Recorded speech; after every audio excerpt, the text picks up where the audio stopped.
I think most people, like, if they're in a relationship and they're at the point where they say that they need space, I think there's, I think the underlying implication is that the relationship is what they need space from.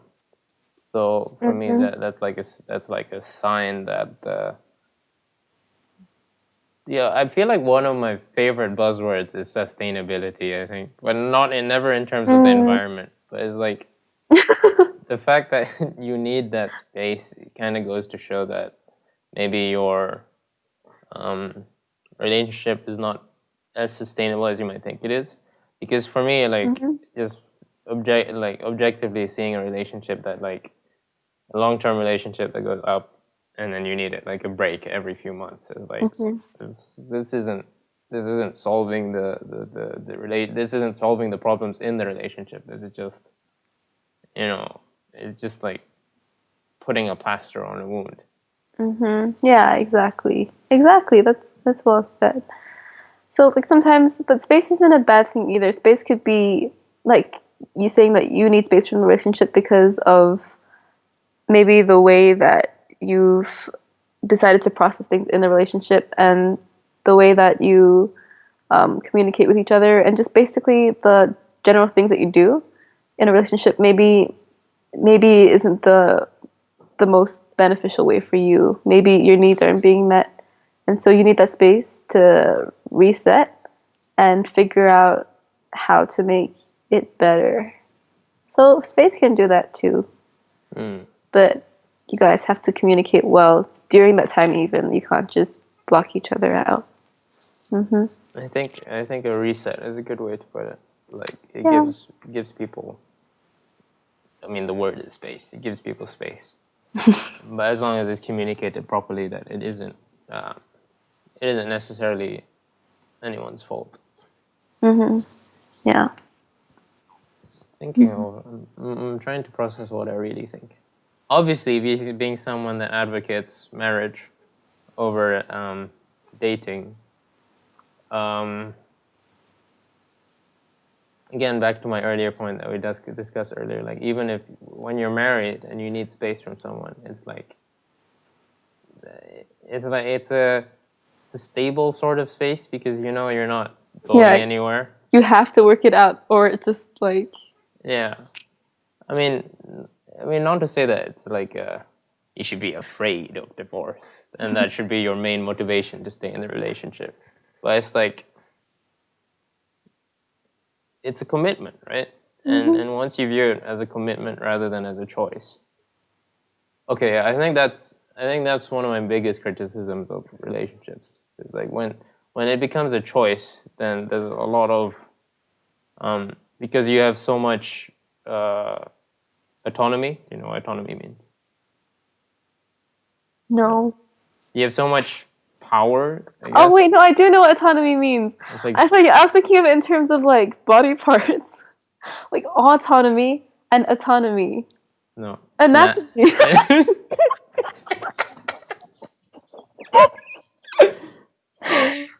Sorry, I'm not in the right headspace right now. Refer to earlier discussion of sorry, help me pass IGCSE English. Well, it didn't help, obviously. No, I'm kidding. Yeah. So the fact that relationships, it starts off as a choice, right? And there's a difference between being in something as a choice versus being something as a commitment. The approach that you have to it is different. With commitments, you have to give 100%. With commitment, it's. I mean, that's one thing, but choice is like, I'd say with choice, like you always have. This is gonna sound very cold. But you always have like that power. You have the power to change things. Whereas as a commitment, it's like the first step to resolution is to try and compromise, to try and solve the problem. Like I think of it as like, because I keep making it come to running for some reason, but like not for some reason, it's because I'm a runner. It's like if you have to choose to run, then it's difficult. But if you already make the commitment that you have to run every day, then it's just part of the process. I don't know if I'm trying to getting across what I'm trying to get across. Yeah, it's because, like, remember what you said before, where you take the decision making out of the equation because it's just something that you know you have to do. So the extra energy that you take from that decision making process, you just invest it in that process to actually do the thing that you need to get to the place. Well, yeah. Wait, but not just that. It's just also because it feels like it's not like a choice anymore. It's not an option. It's just something you have to do. So no matter how hard it gets, or no matter how in how many different ways you're challenged, you always have to find a way to overcome that because it's not a choice anymore. It's just something you have to get done. It's not. It's not romantic. I mean, it's not romantic in a sense. It's not. I think the word is glamorous, but it's what leads to stability. I think there was another thing I wanted to say. And I forgot. Gosh darn it! Can you repeat what you said? What if I forgot it too? Because I think I already did. Then Something about how it's not a choice anymore. So no matter how many different ways you're challenged, you have to find ways to overcome it because the end result, like there's already a decided end result. You have to get there. Oh, so it's not even a muscle, really. It's an attitude. Oh, yes, I remember what I was going to say. You know, I think everyone knows the concept of the one or the soulmate, or like when you're in a relationship and you think of potentially someone else it could be, and like you start thinking, what if it's this person? Maybe it would be better if if it was that person. But the way that the thinking that I described earlier, it kind of leads to the place where it almost doesn't matter who you get involved with in the end.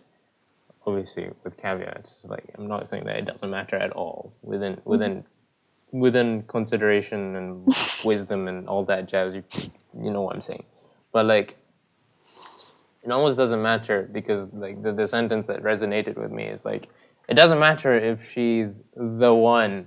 It matters that you're married to her, so she has to be the one. You have to make her the one, and it goes back to the idea of that I find very that I think is true is that the things you put time in are the things that you will get value from. It's like you will make the value for yourself. Yeah, exactly. And I think there is no the one, and like everyone's gonna have their pros and cons, no matter how perfect they might seem. And you make things worth it by investing the effort and time. It like all the good things that you want don't just come to you. Like you won't find the perfect person and then have everything you ever want to just come to you like that. There's always going to be something that makes you work for it, whether it's distance, whether it's their own emotional baggage that you never noticed before, and when they open up to you, and that's when you have to not deal with it. You have to work with them to kind of lift it off them. It could be anything, but there's always a challenge that comes with it. And if what differentiates what's worth it and what's not, or how to make them into the one, it's all in the process. There is no the one, there is no the soulmate. You can have someone who's very close to your ideal, but even then, it's not perfect. How does that? Does that? I don't know if you want to talk about it, but like, does that? Has that brought you comfort? Yeah. Like, in your relationships. Relationships.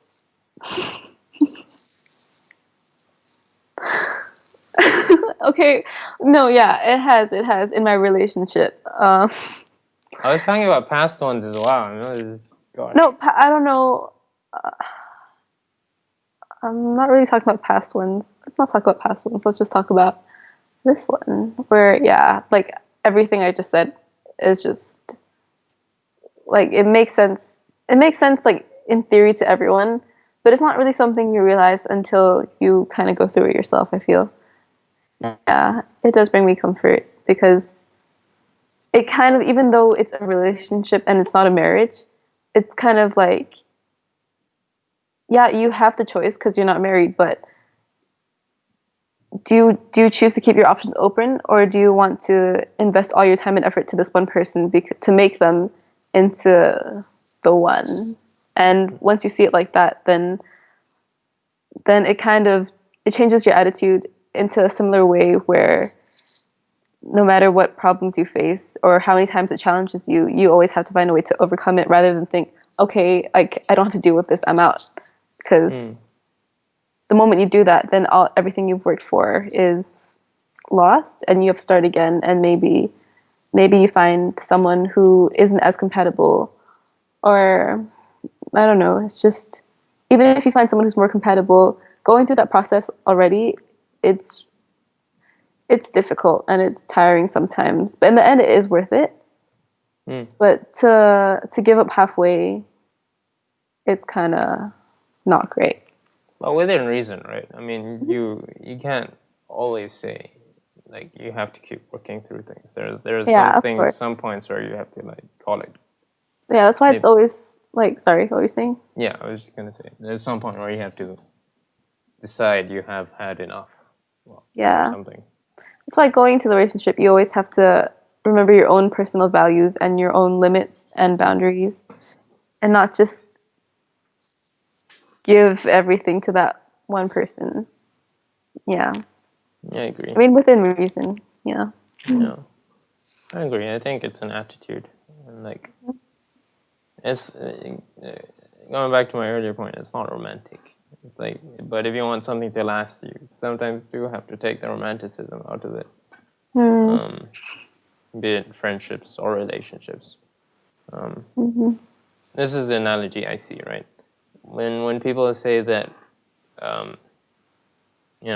someone's compatible with me, that's always like in the initial state is, yes, there will be people that are initially more compatible with you.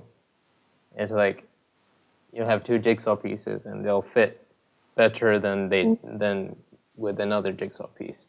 But it's also, but these jigsaw pieces are not static. They're dynamic. They're moving because of time, because of experiences. So these jigsaw pieces will change. So even if you are not compatible at the start, you have to, the saying is you either grow apart or you grow together. So in whatever ways, it has to keep apart. And that comes, it has to keep together. And that's an attitude that both of the people have to adopt. Yeah, I like that analogy. I know. I'm good at English. The grass is not greener on the other side. The grass is greener where you water it. No, yeah, not as, it sounds a bit like an echo chamber because it does sound like we're just agreeing with both of what we say. Yeah. Like another thing I learned is that I don't know. I used to think that like when you find finding someone that you are compatible with, and you get like all like these butterflies and like chemical reactions and stuff in your brain, but that doesn't last, and that isn't a sole indicator that that person is right for you. And I used to think that if you did have all those feelings, that that's what would carry you through the hard times and all the challenges you would face in the relationship. And I can't remember what else I used to think, but that was one of it. But I don't think that anymore. I think that it's how you react to those problems and how much work you're willing to put in and invest into that person. And those initial butterfly feelings don't really mean anything. So wait, let me see if I follow what you said. Those initial butterfly feelings you thought would carry you through difficult parts. Yeah, it's because there's like, I can't remember. It was like either mm,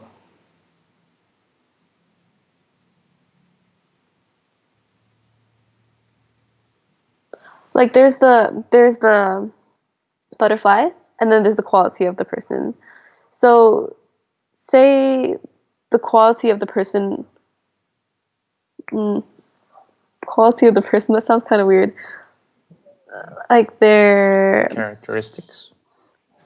yeah, say their characteristics or like their personality wasn't that great. Like they were okay, and but you had all these like feelings for them, and then like what I assumed was even if that person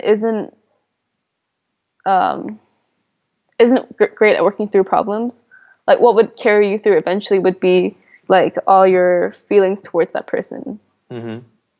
Yeah. So that's why I used to think that like those initial butterflies were an indicator that the relationship could be a lasting one. Somehow yeah, that's what I thought. But then yeah. It's because like, once you feel those butterflies, you think that's the only thing that there is. It's like you think that's the only form of, I guess people would call it love, but but this is where the distinction comes in, where people say, is it love or is it infatuation? Yeah. And then well then yeah, what I realized was that even if you don't have those butterflies at the start, it doesn't really mean anything. What really is, I guess, love is how much you are willing to do for that person, sacrifice for that person, and it's just there's different types of love, and I mean there's familial love, there's love in friendship, and then there's love in like relationships, and it doesn't it doesn't just develop from like those first interactions and the chemical reactions in your brain. It comes from like walking. What was it? Walking the talk. Okay. Yeah. Yeah, and going through things together, and that's how I think love comes into relationships. Yeah. I think what you said is exactly right. Like when people get those butterflies, they think that's love, and it might be a form of love, but but it's not. Again, it's not the most sustainable form of love. All right. So the way I see relationships is that what happens is that this is what happens when people call this is what people call the honeymoon period, right? Where it's like it's so strong, and so you'll have strong, like really emotional, you feel it in your whole body kind of love, right? But with that, then the duration or sustainability, I use that word so many times, but the sustainability is low. But if you start to, like, once the honeymoon period drops off and it goes into, it's been 2 or 3 years, It plateaus. yeah, it does plateau. It decreases a little. But what happens is that this little bar graph increases at the same time. So instead of being that rock star love, that firework love, it becomes something long and lasting. And I think that's what you see in like really old couples, where it's you can't say that their love is like, young puppy dog honeymoon, teenagers, sweet, what's it called, high school sweetheart love. It's not. And I think this is another point that I think comes to my view of why I think marriage is more. It's a bit cold, but I think it's a better option because it leads to that sort of longer, stable love More without sustainable. longer, stable, more sustainable love quicker. Because I think there's a transition at some point when you are in a relationship, and it's like, okay, both of you have to decide that you're committed to each other. That you're like, okay, now it's become more of a. You both realize that the fireworks have disappeared. Mm. And yeah, sorry, you can go on. Oh, and I was just saying that like sometimes you can be in a relationship for like or like a relationship or marriage for like 20 years or more than that, and then like things just become so ordinary, and like maybe you get caught up in your daily lives and work and maybe kids that you forget to show each other how much you appreciate each other, and then you get attracted to the possibility of new butterflies or fireworks with someone else, and that's why sometimes like cheating happens. And but I think in those instances you have to remember that it's like for one you have to tell the difference between love and infatuation and sexual attraction, and then also like understand that that those butterflies don't last forever, and they might not even mean anything. It might just be like butterflies that come from infatuation, and when you see them as who they are as an actual person, then you probably regret everything you've done. I don't know. I followed everything until you ended it like that. I was like, what? You regret everything you've done? You mean like after you cheated on them? Yeah, I don't know, because sometimes it's just like they're caught up in that moment, but then once they like see that person for who they really are, it's just like, okay, this wasn't worth it. Not speaking from experience, I'm just like, that's probably how it is. But I don't know. I don't know if it's like once they see the person as they really are. It's like it's just inevitably that happens because you lose that firework love, and people mistake that the loss of that is the loss of love itself. But maybe, but Yeah. then love is not static. That's the thing. It's always going to change, just like your friendships change. Why would you assume that it's always going to feel like that? Yeah, but this is what people like think that love is, because it's very offhand to say because of movies and books and all that. This is what people think, that it has to be all these emotional. It has to be an emotional roller coaster that goes up and down. But for me, it's like when you see an old couple just like holding hands. That is to me. That's more beautiful than seeing, you know, those tear struck stars going like, I thought you loved me, stuff like that. Like at the end of a bridge, fighting with tears in both their eyes. Yeah, and I get that. I mean, I've watched those movies and I felt like, oh wow, oh my heart is so strong. But yeah, I'd always go for it. As a sustainability advocate, I should be the next sustainability officer at the SA. You would do a splendid job. I would be like speed marriage instead of speed dating. Well, anyway, yeah. Wait, I wanted to ask, like, at what point? Okay, so you meet a girl and like she's great. At what point would you marry her? Like, what is it that makes you think, okay, let's get married? Is it like the duration of time, or is it some indicator, like, in the way things are progressing, or just something a quality that you see in her, or something? What is it? This is you're asking me personally what I would. Yeah, do. Yeah. First, I would go to see if we're compatible. And then I would talk to her. So your question was, at what point would I marry her? Yeah. Like, would it be after, like, are you going to say, like, okay, let's get married in 6 months?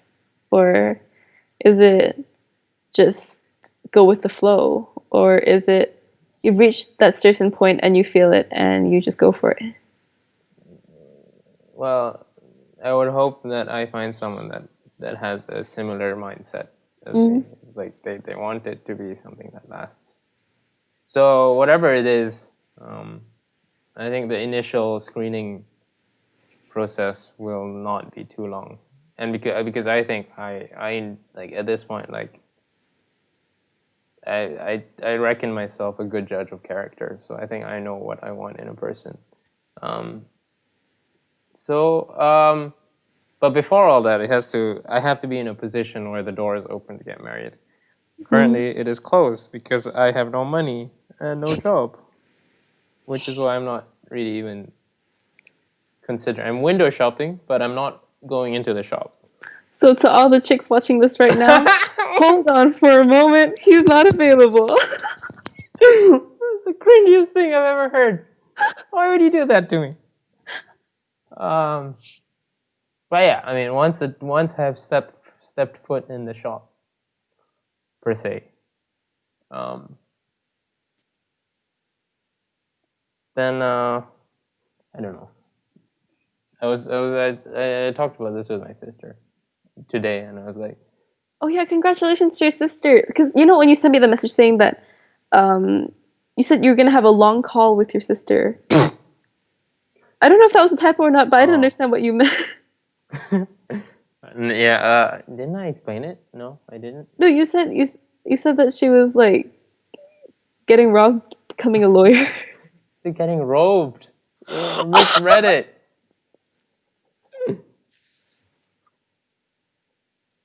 Gosh.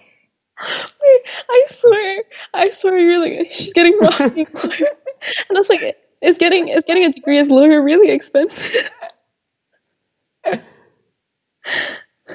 All right, communication problem number one in a relationship. I was like, oh, haha, okay, but hold on. Oh my god. Oh, that robe. Wait, today? Tuesday is my sister's long call. They just call it. I don't know. I don't know why they call it long call. Oh, okay. Robe. Get it. All right. So, if we were in a relationship, this would be like the point where in 2 days of distraught over a typo. What was I getting at? Yeah, I was talking to my sister about this. If I've stepped foot in the shop, I'd be like,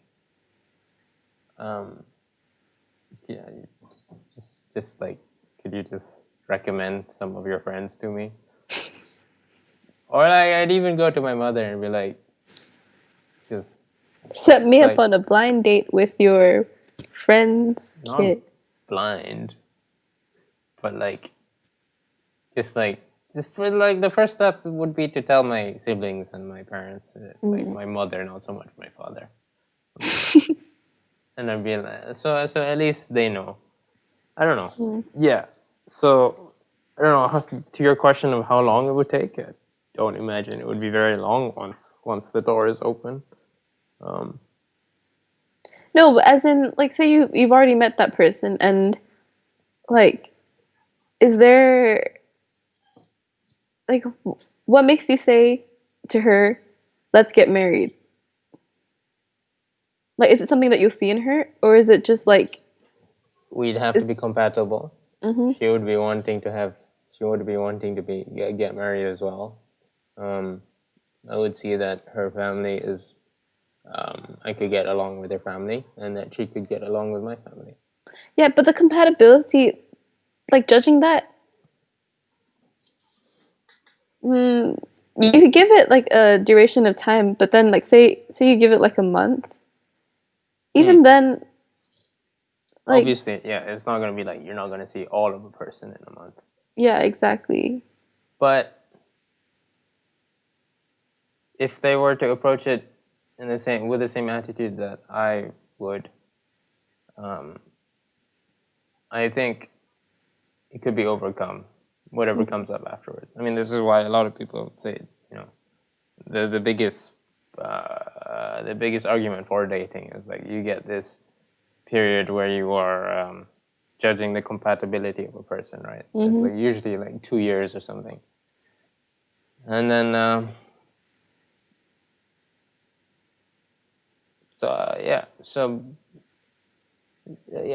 it comes down to the attitude. I think that's. Like, I get the way you see it. But I mean, in the worst case scenario, it's like The big difference between Islam and Christianity is like divorce is seen as a taboo in Christianity, because even in your marriage vows they say until death do us apart. Whereas in Islam, obviously, it's not. It doesn't bring you disgrace. It's not an uncommon thing to do, and it's accepted. So in the worst case, you can get divorced.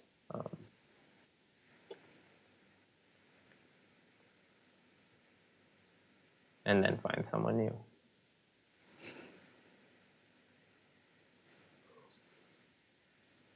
Hope it doesn't come to that, obviously.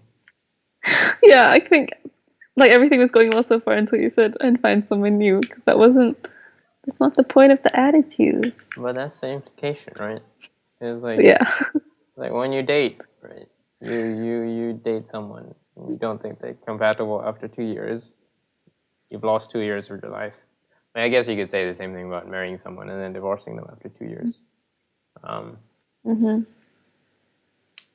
No, it's just that with marriage, okay, say we do it in your perspective where like you have the attitude to begin with, then everything that you do together, you kind of build a foundation, like a strong one in the right way.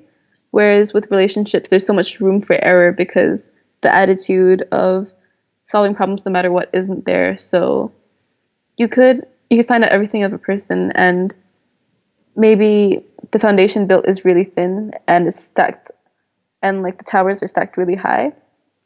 Whereas, going in with the attitude would be a different story. So yeah, I get your side of things.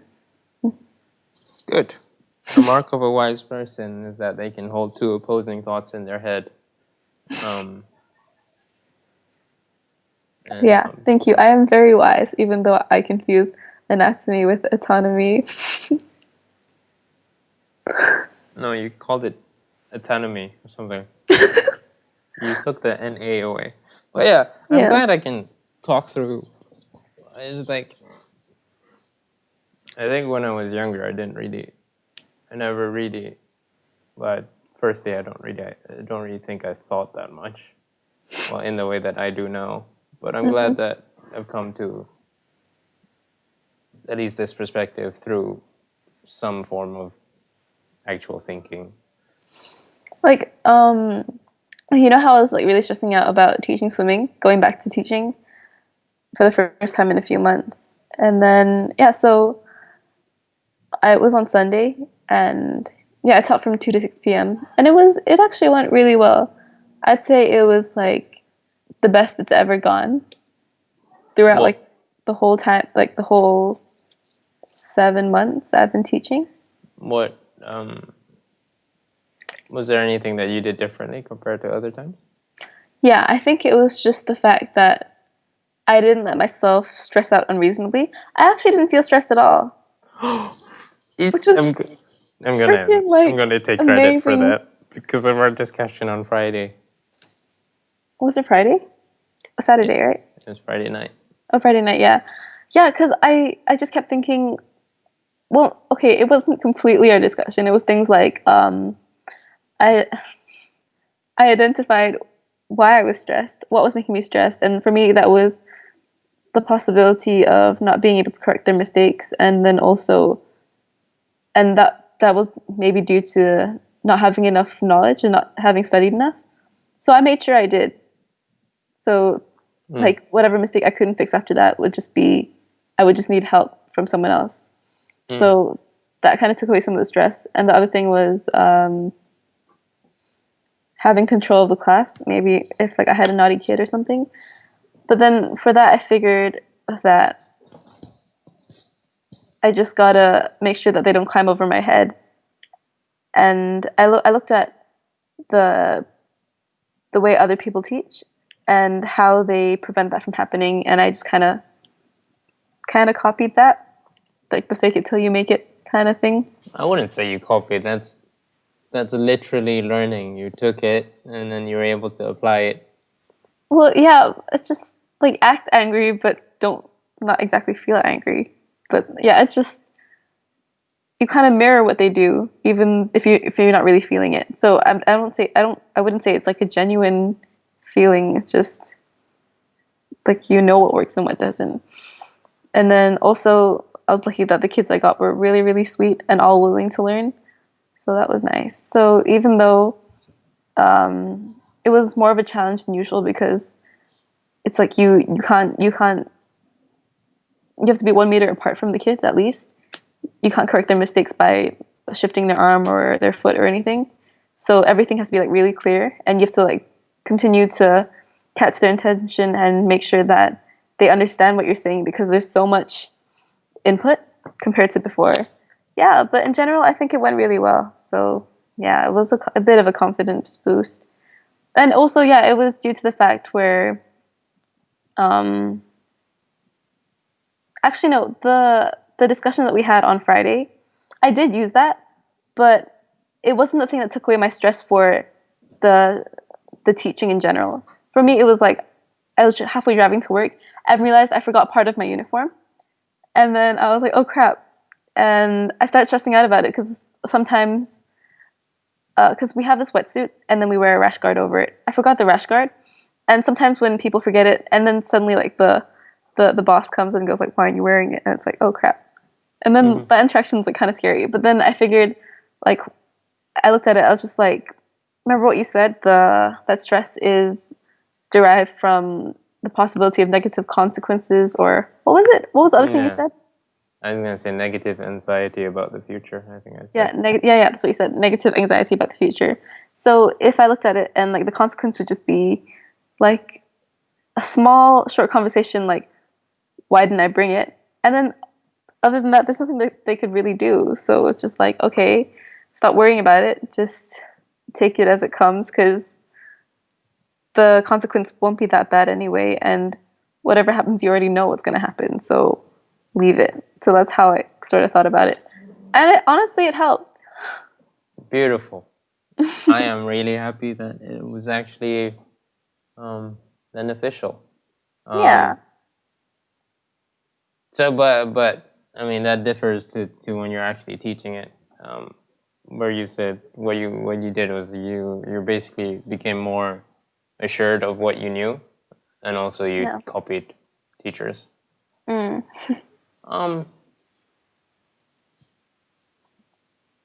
Yeah.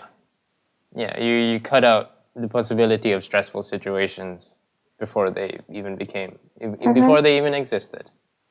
Yeah, and I didn't allow myself to freak out beforehand because it just shakes your mental fortitude, and then you can't deal with things that shake it externally. So, yeah, I think, yeah, thank you. I think just for like a message for people who like stress out half as much as I do or as much as I do, if that's possible. Just when it's sometimes suppressing it is the best thing you can do for yourself. What? That's not where I thought you were going with that. What do you mean? What do you mean suppressing? Because sometimes, yeah, stressing out about it and like communicating those fears and like those worries you have, that's good. But once you've reached a point where you've done all of that and you've done everything to prepare for that stressful situation, and there's nothing left to do, don't waste your energy by stressing out, because that's what I used to do. So, like, I used to study like crazy for an exam, and right before it, I would be a stressed mess, and I stressed out everyone around me because I was just so stressed. And I remember people just like being really annoyed with that because they didn't want to be stressed either. And yeah, it's actually just like when you've reached a point where you've prepared the most you can, the best thing that you can do for yourself is to just remember that you've done everything you can and it's out of your hands now. So just breathe and don't self-sabotage by stressing yourself out, because once you do that, then your mental capacity to deal with other things that aren't in your control is reduced because of how much you've already shaken it yourself. Yeah. That's basically my philosophy. I think I've been saying stuff like that for the last 2 years or something. It's like, okay, if that's what you mean by you can suppress it, then yes. But Okay, now I understand what you said. Like once you've done everything that you possibly can, then it's like, why should you be stressed? If you've done everything you possibly can, there's no reason. I mean, I guess you can still be stressed. You're stressed about things that you're not prepared for, but you've done everything you possibly can. So it's like, what does the world expect from you? Yeah, doing everything you possibly can, that's the easiest way to try and eliminate the stress that you have. But yeah, sometimes you're not fully prepared for a situation. That happens all the time. And you're stressed because, yeah, you're not fully prepared and you have to deal with the oncoming things with not as much preparation as you'd like. So sometimes that stress can spiral out of control for me. But in those cases, it's just like, well, honestly, I'm still learning how to handle that. I I think it's don't really beautiful. have, I think it's just like say you go for a job interview and maybe you only feel half prepared and you know that there's other things that you could have done, but you didn't have enough time because something came up. And for that, you just have to kind of like hope that fate aligns in your favor and use the knowledge you already have and also dig up from past situations of those small victories you had, even though you weren't as prepared as you would like to be. So it's like a mixture of everything. It's not as easy as the first scenario where you've done everything you can, but mm, just know that whatever happens, even if you aren't fully prepared, it won't be the worst thing in the world in most situations. For me, that's I see it sort of as a cycle, right? Before when before you can see yourself starting to get stressed, and you know why you get stressed. But as long as you process that in a way that you've done everything you can, then you kind of like cut it off at the root. So Yeah. like one way I see it, like put it into context, is like when I, you know, for me that cycle is very quick, because when I'm waiting for an exam to begin, and this was especially during A levels, like it's like I didn't want to be around anyone else. For me, it's like I was just internally relaxed, because in my head I was like, I have done everything that I possibly can.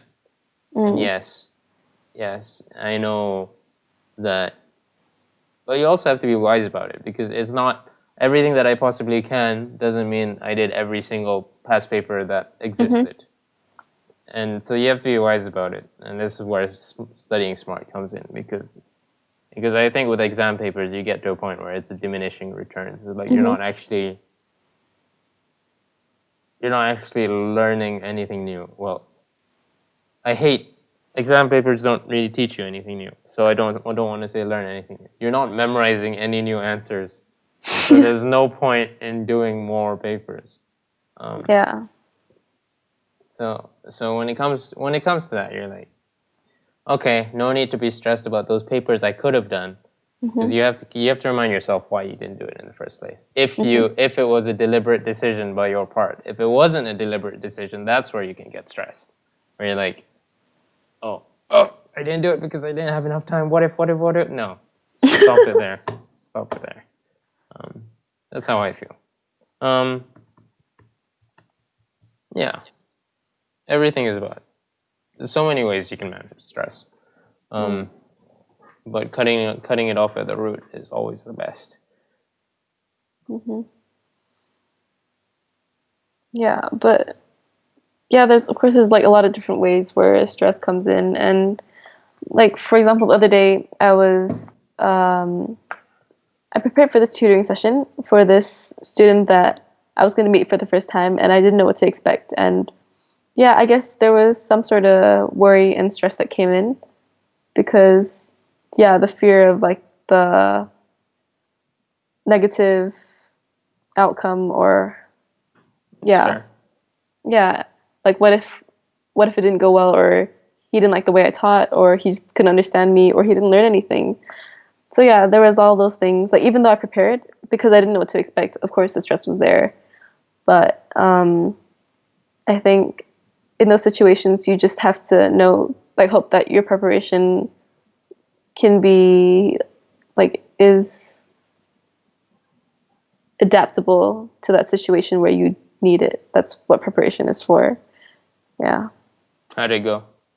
In the end, it went okay. I think there's a lot of room for improvement on my part, but not as bad as it could have been. There's an argument that you can make, like if you always expect the worst, then you'll never then you will never be disappointed. No. If you always expect the worst, and it's very rare that the worst actually ever happens, then you'll always be pleasantly surprised. Which I don't really subscribe to that much, because then you have to go in expecting the worst and everything. Yeah, I don't really agree with that. Just because I used to think like that. And that would just actually be really bad for me, because I would go into something expecting the worst, and I would imagine these awful scenarios in my head, and that would just scramble my brain so much that when the time actually came for me to use my brain, I couldn't use it as effectively as I would have if I had my mind clear, because it was so scrambled from thinking about all these negative outcomes that in the end the actual outcome was closer to negative than it needed to be. Does that make sense? The actual outcome was closer to negative than it needed to be. I don't understand. Like, as in, if you went in not expecting anything, like didn't think about the worst outcomes, then you'd be able to think clearer. And in a situation where you needed to use your brain and or do something, the outcome would be more positive than it would have been going in expecting the worst. The outcome would be more positive. Okay, so imagine like a scale. Yes, I understand what a scale is. Yeah, and like this part's negative. Like this end's negative, this end's positive. If you go in expecting the worst, then the outcome ends up closer to the negative side of the scale. But that as a result of you expecting that it's going to be worse. Whereas if you just go in with a positive mindset or just a clear mind, your outcome might be closer to positive, just because you didn't scramble your brain, or you didn't work up your emotions. Because sometimes emotions are like will affect the result. 100%. Yeah, exactly. And then also come back to like mental fortitude again. You just have to be, like say if your mind is scrambled, when a problem is thrown at you, it just gets lost in the noise in your brain because of all the things that you've already thought about, everything that's already taking up the space and your energy. And then the problem comes in and you're so busy thinking about all these things and all the things that could still go wrong, that this problem that's already presented itself to you doesn't get solved, making everything worse. Yeah. I think you kind of lost me at the end. Okay, so the problem that presented itself to you got worse. Like as in there's a problem you need to solve. Mm-hmm. Yeah. And then that's what I meant by problem that presents itself to you. So the thing that you need to solve, you don't solve because your mind is somewhere else thinking about all these other bad scenarios. Whereas if you came in with a clear mind, it would just be, it would kind of be a straight flow chart. It would be problem, process, solution. Is your mind ever clear? When I force it to be, yeah. Okay. When you force it to be. Like, with like meditation where you just like forced to just like breathe and like stop thinking altogether and just try to focus on nothing. It's difficult. It's difficult, but it's very doable. Instead of thinking of nothing, what I subscribe to is always trying to be in the present, because then you're only thinking about what needs to be thought about. Oh, I like that. You're only thinking about what needs to be thought about. Yeah, I guess being in the present, it's like kind of grounding in the same way where clearing your mind would make you feel. Just, it's basically the concept of if your brain is somewhere else, the outcome won't be as good as you want it to be. So whether you want to clear your mind fully or you just want to be present in the moment, as long as you know that it can't be focused on something else, then yeah, things that you do might turn out better. Yeah, but I don't think that's really a hard point for anyone to grasp. Really, I don't think many people will disagree with this. Yeah. So coming back to like expecting the worst and then being pleasantly surprised, it doesn't always work. Expecting the worst and being present. Okay. Because you're saying like part of what happens at the end is part of what you expect to happen. So yeah, it comes back to, I'm not going to go into that because I don't really know what I think about that, to be honest. But it's like the way your mindset is affects the way the world actually turns out to be. So if you're a pessimistic person, everything will be negative, broadly speaking. If you're an optimistic person, everything will be positive. But I think what people don't understand is that it can even be, it's like people don't think that it applies to things that are as black and white as exams, for example. But it does. So when you go into an exam, when you expect to do well, for some reason the exam seems easier, right? There are a couple of studies that I'd like to mention. There was one really interesting one where they tested the IQ of farmers somewhere in Africa, right, before the harvest season, and then they tested it again after harvest season. You want to kind of guess what happened? What was the difference in their scores?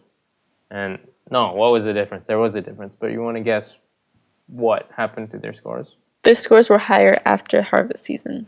Yes. Why would you think that is? Because of how many problems and processes they had to think of. What do you mean by that?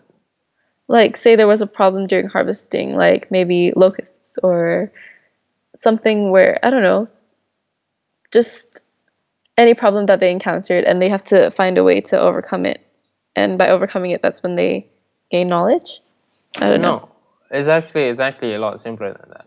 Before harvest season, they were worrying about whether they had enough food to eat. And so their IQ would be much lower. Oh, okay. Whereas after harvest season, they wouldn't be worried about something like that. And so their IQ would be even higher. Oh. But there are also like really interesting tests where if you, it comes down to something called social priming, where you prime someone's mindset in a certain way and it affects the way their results are.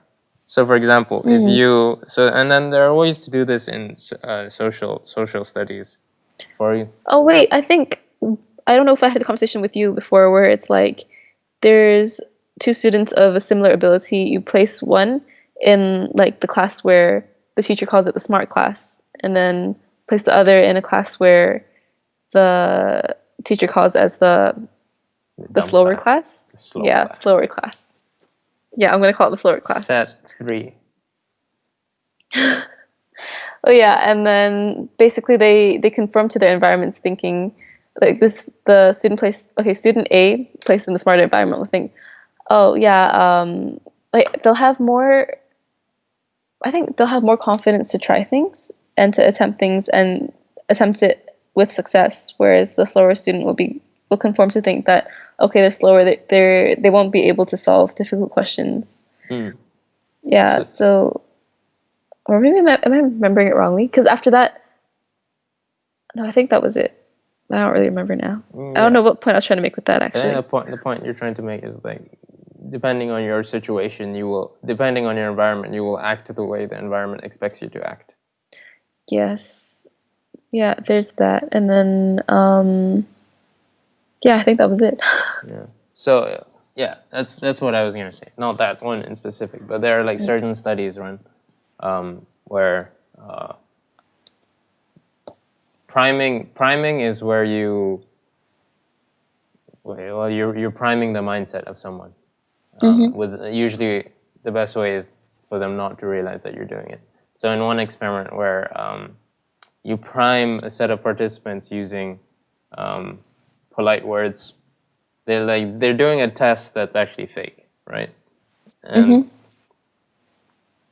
and in that test are like polite words, so like things like please and grateful and appreciative and thank you. And then what happens afterwards is that they will, when they're actually speaking to the test organizers afterwards, they will be more polite, just because you primed them. But it's also really interesting when they've done similar tests with cheating, where they give participants an ability to cheat. If beforehand what they do is that for one group of participants they gave them the school policy where like cheating is not allowed and like plagiarism is bad and you shouldn't do it. The ones that read the guidelines beforehand tended not to cheat, not to cheat less than the other group. But like these studies are kind of like, it does seem a bit obvious. Where like you can say like, oh, you were reminded of it beforehand, that's why you acted in a certain way. But I think it's really interesting in that you, like what I said before, you act the way the environment primes you to act, which is what I think is something that is really, really easily overseen in the current movement. Well, especially, I mean, I don't know too much about the Black Lives Matter movement, but like, you see their environment priming them to act a certain way, and it's just because of their environment. That's all I have to say about that. But going back to the exams point, like Jakub said something a couple conversations back where it's like, what are exams for? It's like when you go into an exam, if you're gonna get an A or a B or a C, because there's no point. You've worked for it. You know what you're gonna get based on what you worked for it. And I listened to that. I was like, yeah, that's actually like, yeah. I just never thought about that way. You know what you're gonna get when you're going in, so there's no reason to stress. So it comes back to, how did you prepare for it beforehand? Did you prepare for it like an A student would? Or did you prepare for it like a B student would? Or did you prepare for it like a D student would? Well, I guess, but sometimes it's not that black and white. Sometimes it's like, I mean, with GCSEs, you have those predicted grade, like those mock tests to predict your grade from and then, like, I remember not doing so well for that, and then preparing as much as I could. But I wouldn't know if I prepared for it like how an A student would or how a B student would. It's just because everyone needs a different amount of work and effort to put in. Because some people don't learn as fast, or some people don't like learn through the route of memorization, or it just, there's different ways. So there's no way to really compare whether this student prepared for it like an A student. Like, what is the true benchmark for that? There isn't really one. So it's like you go in stressed because you don't know whether you've prepared enough to get the grade that you want. So it's not really black and white saying that you prepare for it like an A student or a B student or a C student, because those students, I mean, the ideal grade would be like the highest, like the A, and you're hoping that you've done enough for it, but there's nothing to really truly compare to, like, for you to benchmark whether you've actually done enough. Yeah, I mean, I see what you're saying. Like people do prepare in different ways based on their different abilities, and sometimes it's not easy to translate the way one person prepares to another. But I think I mean, it doesn't just have to be mock grades. I mean, I can think of certain people in my class where every assignment they get top marks, and every maybe not homework, because like by A levels people didn't care about homework that much, but every like a mini exam or every test they would get top marks. So you would you kind of know who the top students are, and you kind of know like usually they're getting those because of the work they put in. And so if you want to mimic the results that they get, then it's obviously you have to ask them, and then tailor it to your own. Whilst I think it's like the type of studying might be different, but the intensity, I think, is something that translates well. Yeah, I guess in that sense, then the point of exams, I mean, okay, standardized testing was always something that wasn't really fair for everyone, because a lot of times there's different skill sets that you need for real life. But I guess the one thing that exams teach you is that you got to put in the work to get the result that you want, and it kind of conditions you to learn that to be successful you have to put in the work. And I think that can translate to anything you do in life. But at this point, if you ask me whether exams are a plus or a negative, it's like at this point, it's like I'm firmly on the like get rid of exams sign, because the point of exams is to assess your knowledge, right? But what it's not really assessing your knowledge. What it's doing is assessing how good you are at answering exam questions, and it's a very specific set of skills where you are doing things for a very narrow goal. Narrow as in like narrow. It's very like there's questions and then there's right answers. I don't think that translates well in real life, because life is not narrow. It's not a closed system. It's open.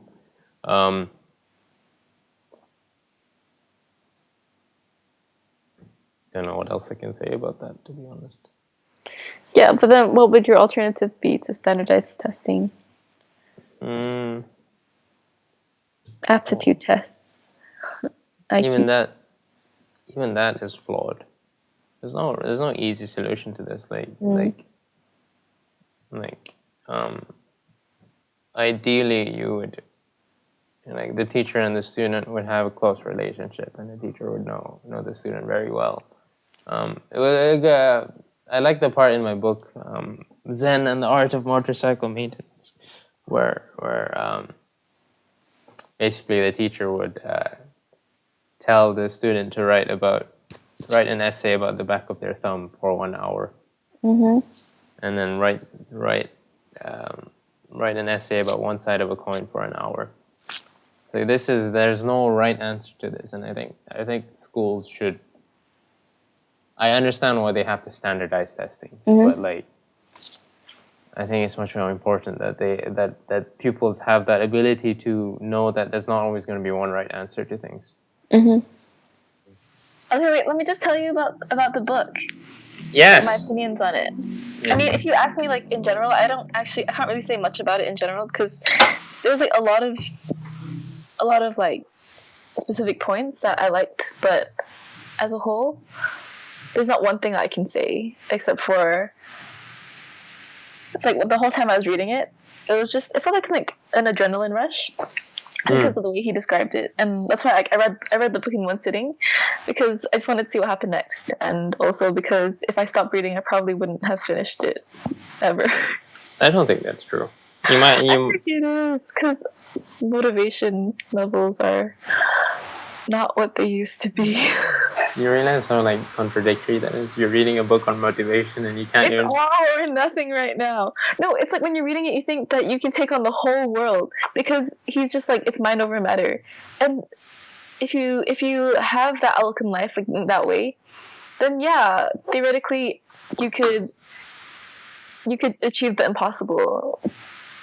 But then you stop reading, and then you come back and it's just like, okay, I'm too tired to even do the dishes. Yeah, so it's like, the switch between reading it and then coming out of it, and it just feels kind of sad. Because like ideally you'd want to. It made me feel like that as well. Like Really? I did read it in like 2 or 3 days, and then I was the same way as you. I was like, I feel like I could do so much. Like nothing is gonna stop me now. But then like it's almost like the book was it's just a quick fix. Yeah, exactly. Whilst maybe that comes down to us reading it really quickly. I think there are just some genuinely really good ideas. Mm-hmm. I mean, because I was hoping that by reading it, I would read something that would just like ignite my motivation, and I would just like start everything that I've been meaning to start. But it didn't work like that.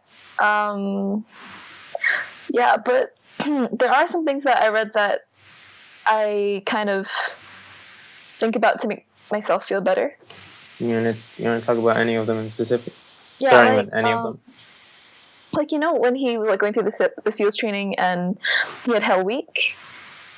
Yeah, and then he talks about how you're in so much pain that you ask like, why am I here? Why am I doing this to myself? And you forget and you lose sight of your goal. So, and like those people who quit, that's because they asked themselves those questions and allowed it to get to them.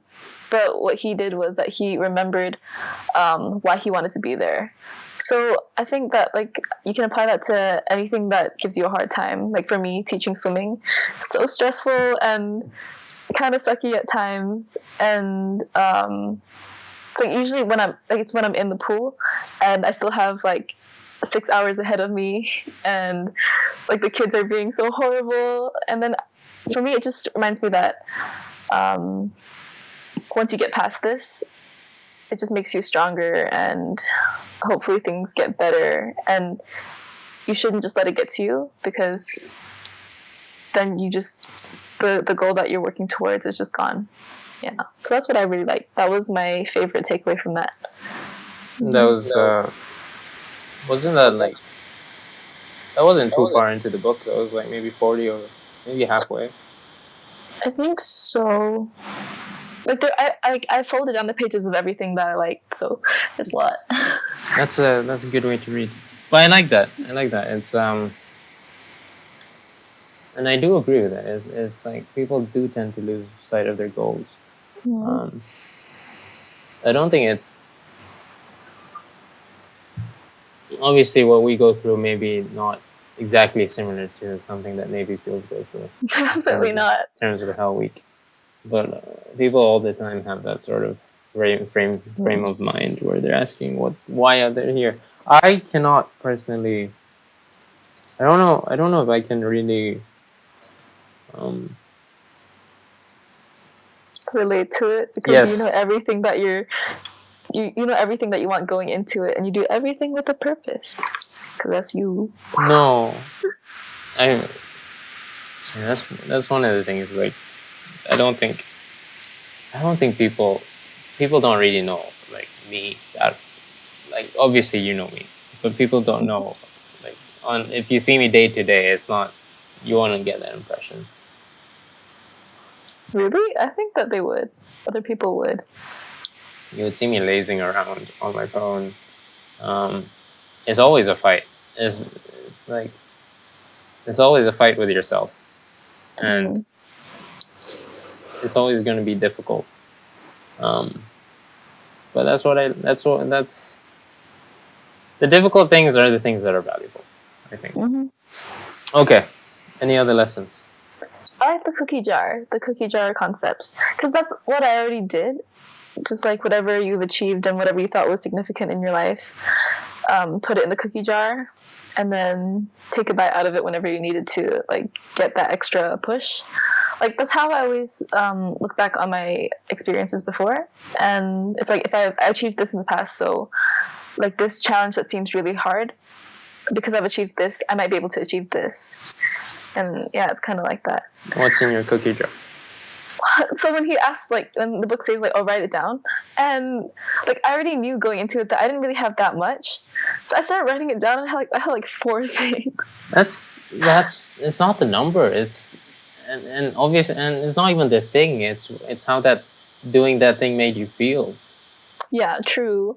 Like writing it down, I could only think of like the most significant ones, but like obviously there's like always the small victories that I do take away from it. But like you can only think of those small victories when you're in a situation that calls for it. But then, other than that, no, I just remember the bigger ones. Have you used that yet? Where you were like, you actually, does it work for you when you think of things that you've done in the past? Yeah, it helps a bit. But then also, I think me and like not only me, but like people in general tend to downplay their achievements. So it's like I've achieved this in the past, but like now the challenge seems harder, and maybe I won't be able to do it in the same way, or maybe I won't be as capable now, or maybe there's like uncontrollable factors. So you think about all these things, and then like whatever you achieved in the past, you kind of forget how you went on to achieve that in the first place. And plus, because it was so long ago, I don't know. And I tend to stress a lot about everything, so the stress kind of is louder than my achievement sometimes. So then, like, yeah, it does help a bit, but it's not the thing that pushes me towards what I want to achieve. Do you think you're ever not stressed? Well, I'm stressed about everything. Like I said this today, that I've never met a person that stresses out more than me.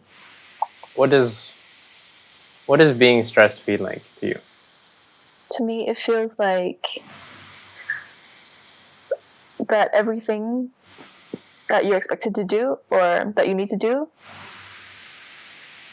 will just go wrong. I don't know if it's a cause or effect thing. I think it's just like a endless loop, and you can't differentiate like what causes what or what starts what. But it's just like, yeah, you think everything's gonna go wrong. You're not gonna be able to do anything right, and then that just adds on to like more stress, and then yeah. And then like your thoughts are also jumbled. So things that you could achieve like with no problem, because your mind is so like scrambled and so clouded that it takes a lot longer to solve the same problem, or maybe not even solve it at all. So yeah, I've noticed that. And so in situations where I really need to be sharp and not stressed, I try not to let it get to me, and like the way I do that is just pretend that I'm not stressed. Just as long as I don't show it on my face, I can kind of pretend that I am calm. And I guess that does help a bit, like the fake it till you make it. Something we've talked about as well. Yeah. But I think also something that I mentioned to you is like, for me, that never seems like it's a quick fix. But the real fix is actually limiting the stress in the first place. I think it's something that we talked about, but I think I've forgotten. Really? No, I think we did talk about it, but I don't remember what you said about limiting the stress in the first place. Like just block it out? No, not block it out. Just the way I go about it is I figure out what is making me stressed, and then I just remove it. Not I figure it out, but I think back. I'm like, yeah. Yeah. Okay. I don't remember that. I don't remember having a conversation about it, but that is kind of what I do now. Like it is, because like now the pools have reopened, and like the main thing stressing me out is teaching swimming again. And we got our work schedule yesterday, and I'm teaching 4 classes by myself, and like I'm quite new to this whole teaching thing, so I don't really have that many of my own classes, especially in that branch. So like seeing that I've been given 4 classes is like really like scary, and then I started stressing out about it. But then I thought, okay, why am I stressed about it? And then I started breaking it down to like, what am I scared about? And then for me, it was not being able to correct their mistakes, or not being able to control the class. And like those were the 2 main ones. So what would make me feel more confident is knowing that I know my stuff. And as long as I know everything, and read up on all the ways I can like correct the mistakes, then I have like at least 10 different ways that I could try and like fix things, and then that makes me less worried. And then because like knowing that I can correct their mistakes makes me more confident, and like as a result then I can control the class better because I'm in like a better state of mind. So yeah, so I broke it down, and it actually worked because I actually do feel less stressed. Yeah. It's almost like there's a reason people talk about these things. But I really like that. You're smiling because something that you said worked. No, it doesn't even have to be something I said. I think that is a really good way to approach it. I don't really know any other way to approach it. Like, stress inherently is not good for anyone. Yeah, but then I know that when it's like 5 minutes away from my first lesson, I'm gonna be like freaking out again. So I've told myself that I'm not gonna let that happen this time, because when that happens, it just shakes like your mental fortitude, and so anything that comes after that, your mind's already like destabilized. So anything that comes after that is just like your mind just crumbles, and it's like self-sabotage. That's what I realized these past few days. So just don't let it get to you, and it should be fine. So are you talking in reference, you did this to your last swimming lesson? This is what you did in your last swimming lesson? It's like what I've been trying to do. Like, I've known it in the back of my head, but I've always just ended up freaking out. But I think this time will be different because like we've been in lockdown for so long, and like you kind of just have time to relax and block out everything. So I think my mental state is better than it was before, and I think I am capable of blocking things out now. So hopefully it'll work. I think it will. I think that's my point. It's like when you're stressed and your solution to it is blocking it out and pretending it doesn't exist, there's only so far that you can get with something like that. It's like blocking it out is not an actual solution to your stress. It's not. Yeah, of course. Mm-hmm. Sorry. Go on. Okay, no, but for me, it's not like I'm pretending that I'm not stressed and just like trying to like solve it that way. It's like a combination of studying, knowing that I know my stuff, and then blocking out the unnecessary stress. Like, there's no point just like freaking out before a lesson. Like, it's something I do because I'm scared that things are going to go wrong, but I'm freaking out about something I can't control because it hasn't even happened yet. So that's like what I'm trying to block out, because there's no solution to that. There's no point of freaking out. But it's also, I've already done everything. But it's also like what you said, once you stress yourself in the beginning, it's almost like a form of self-sabotage. Like, because you're stressed, it's almost going to make that stressful thing that you imagine happen. Yeah. But when you think about it, like, a lot of the time when you're stressed, like, it's most of the scenarios you think of in your head, they won't actually happen. They rarely even ever do happen. That's not true. Like, for me, the reason, like, I've had like countless lessons that I've taught, and the stress sometimes doesn't get better. It gets worse each week because of the things that's happened. So I know that those things happened and can happen again, and yeah, and then that's why I get stressed about it, because it's like something I feel like I can't control. Can you put it into context so I know what you're imagining? Okay, like for me, say you have a class of like 5 or 6 kids, and like 5 of those kids are good, but you have like suddenly just like one kid that doesn't listen to you, and then just that one kid will already disrupt the entire class. And sometimes like that's what happens, and that's what I always get so stressed out about, because I don't think like the way I teach is like I can't really discipline them. And so every week going back, it's like, will it turn out okay this week? Yeah. Am I correct in saying that it seems like your stress is related to something you can't control, which in this thing seems to be the kid, because you don't really know how he's going to act, whether he's going to be disrupt the whole class or whether he's actually going to be cooperative. Mm-hmm. Yeah, pretty much. Yeah, for me, like, the stress is always something that, well, actually, if you look at everything, I do have control of it somehow, but it feels like I don't. Like, with that kid example, like, going in each week and, like, seeing how he acts and figuring out the ways that will make, like, that he'll listen to, like, make him listen to me. I can test those out, and I have, like, countless tries, so eventually I can kind of find a way that works, and then that makes my stress go away. Or, like, with an exam, everyone freaks out beforehand no matter how much they've studied, because you don't know what the questions are. But then if you've, like, studied everything that you know you possibly could have, then maybe you go into it calmer. So yeah, there's always something that you can do to reduce stress, and I'm only just realizing that, like, now. I wonder about that sometimes. What? Still, I remember, like, my feeling when you told me, like, at the age of 16 that you figured out that you could actually make notes when you're studying. I was like, how have you gotten this far? Why do you keep bringing that up? Because it's just, I don't know. It just seems so obvious to me.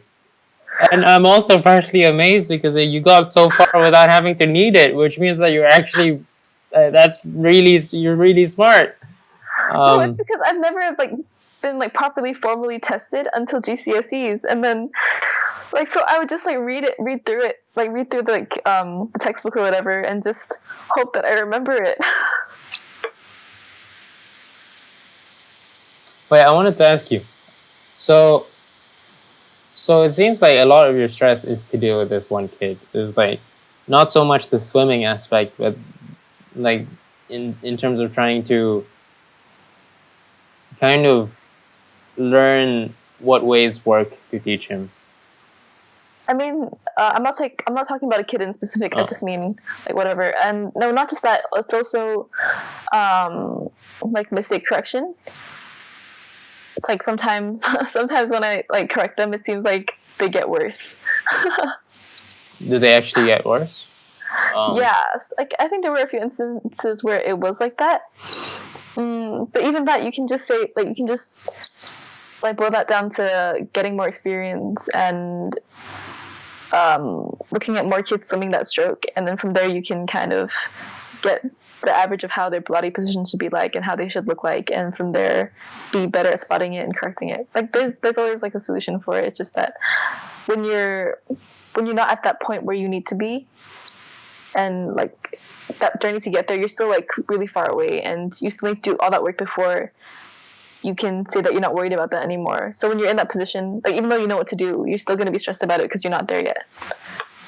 Wait, I wanted to ask you a question again, and then I stared at your face and I forgot it.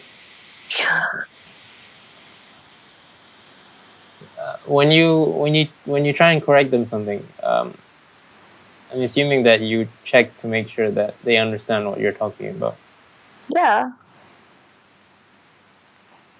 So how do they continue making a mistake if they say they understand? No, it's I guess it's, like, my correction, which isn't totally correct. Is that actually the case? Yeah, sometimes. Yeah. Like, for example, like, from what I remember from my training is that when you're doing side kicking, that your body should be, like, your shoulder should be facing, like, up. And, like, for me, I always thought of it as, like, a 90-degree. Side kicking is like this. Are you sideways? No, as it's, like, one arm there, one arm on your side. Oh, so you're swimming face down, but you're like, what? It's like when you breathe, you turn to breathe. Oh, like for that, yeah. front crawl. Yeah. Oh, okay. I haven't heard it been, like, called front crawl in a really long time. But anyway, so it's like I always thought that they had to be, how do I show it? Like this. But actually, like what I learned recently is that it kind of tilts this way a bit. And so, like, because when they're like this, it destabilizes them a lot more. And whenever, like, but in my head, because that's what I remember from training, that it's supposed to be like that. But it actually isn't. So it's like those things. So that's why I still got to study and read up on everything before I go back to work tomorrow. But to be frank, I mean, I admire you for it, because swimming is actually like, it's so dynamic and there's so many things to it that to teach it it might be even individual to every person. Hard. I know, and that's why I admire you for it. It's been my main source of stress for many months. Just like that. I went into it because I wanted to. Yeah. What is your goal? Yeah. Okay. My goal, like, okay, I talked about this to my friend the other day, where it's like you have a blind goal, and then you have mini goals to achieve along the way. Okay. So, like, for me, a blind goal is, it's something that would be like amazing and like feel great if you achieved, but if you don't get there, it doesn't really matter, because that's not what you're working towards anyway. So it's an aspirational goal. Oh, well, I mean, if you want to put it into like fancy terms, sure. Well, no, I'm putting it in a way that makes sense to me, which shows that I understand it.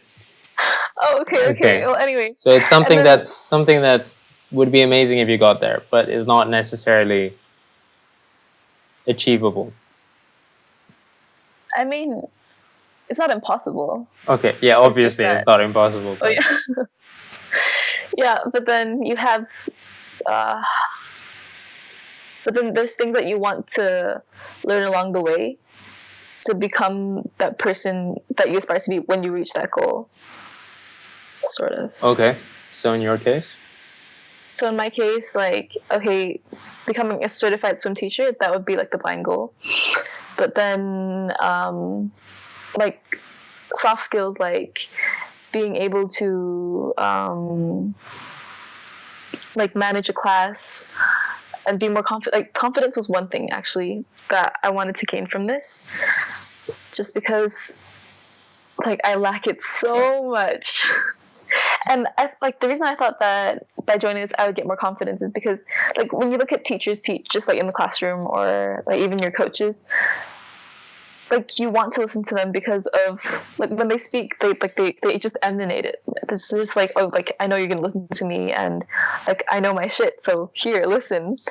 Like, that's what I wanted to be. Yeah.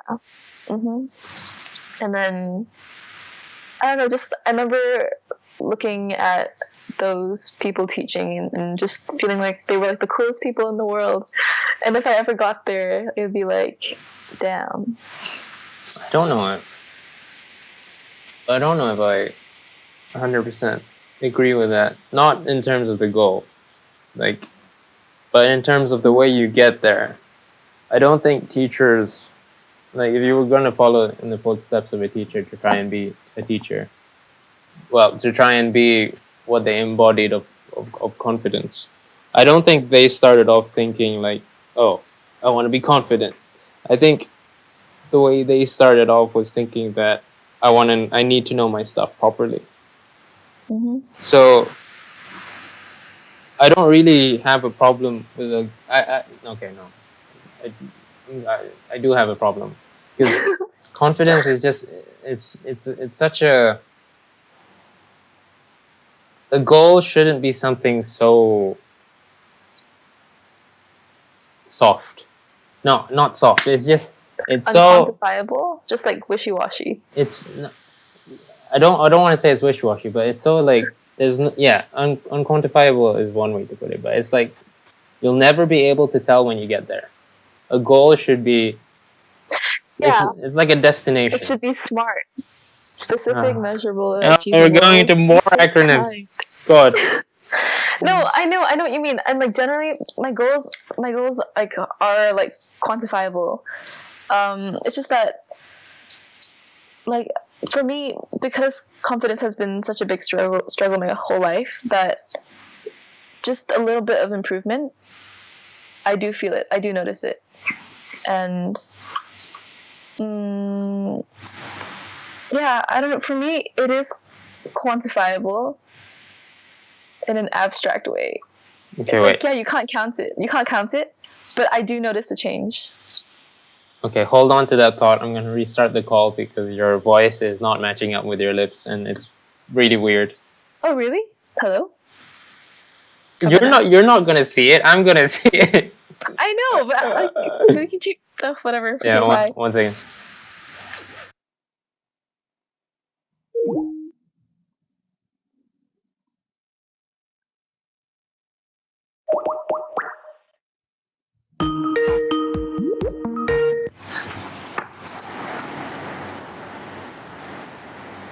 I was jigging along to that theme.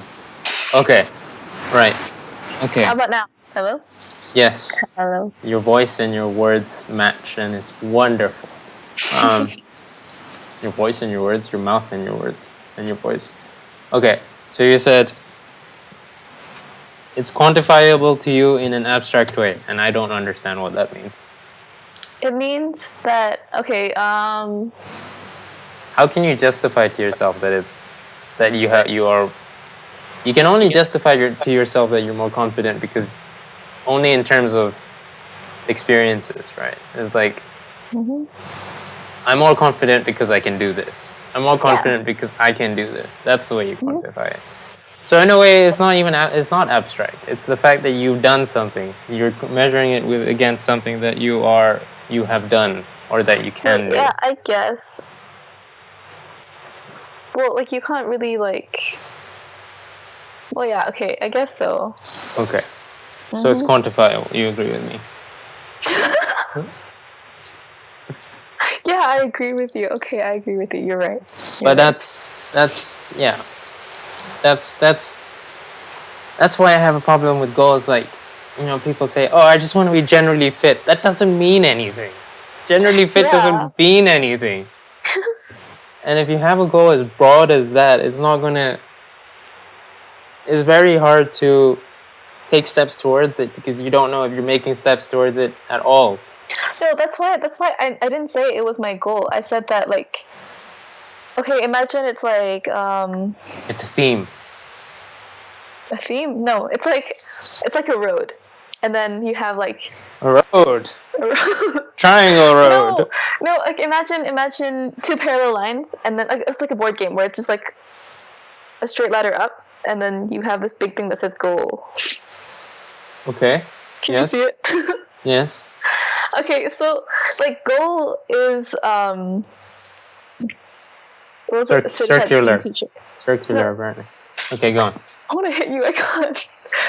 Like certified swim teacher, and already that like that if you get to that point, that a lot of people and like people who've been in the industry for like a long time have like tested you and judged you and seen that you are on par with everyone else that you think are people that you admire and people that you wanted to kind of be like. So if I reach that goal, it means that I'm kind of on par with them. So in that sense, that's how I would quantify it. But that's assuming that confidence is one of the things you need to become a certified teaching instructor. Yeah, well, like confidence isn't like the only thing that made me want to start teaching in the first place. It was just one of the things I could think of on the spot. But yeah. Is there no possible way someone can become a certified teaching swimming instructor and not be confident? Have you seen that? No.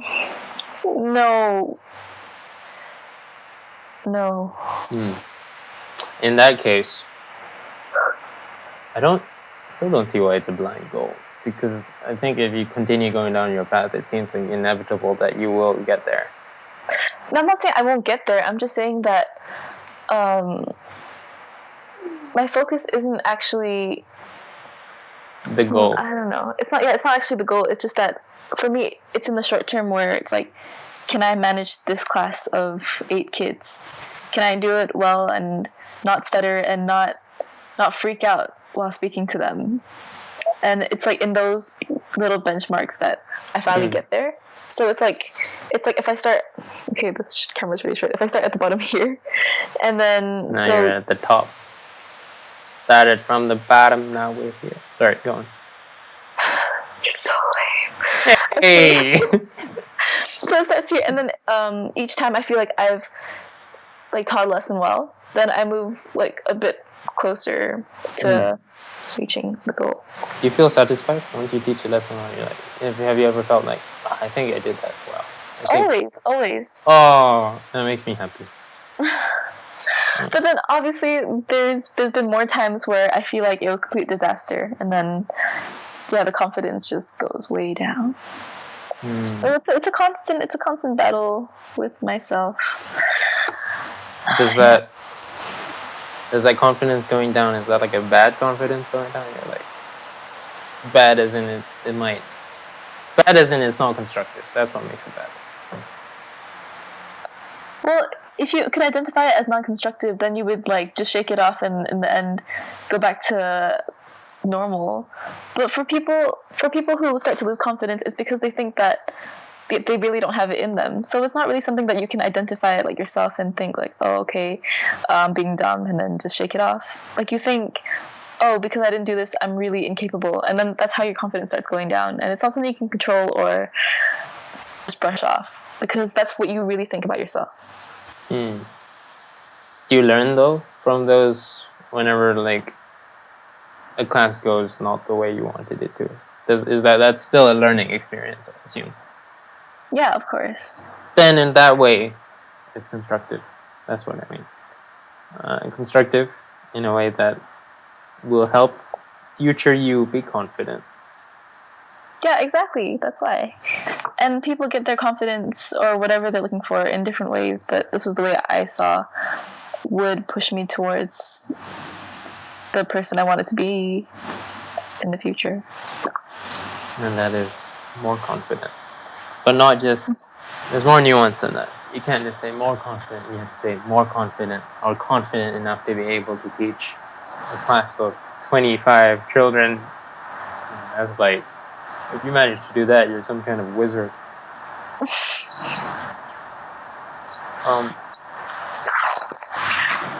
Feeling kind of funny now.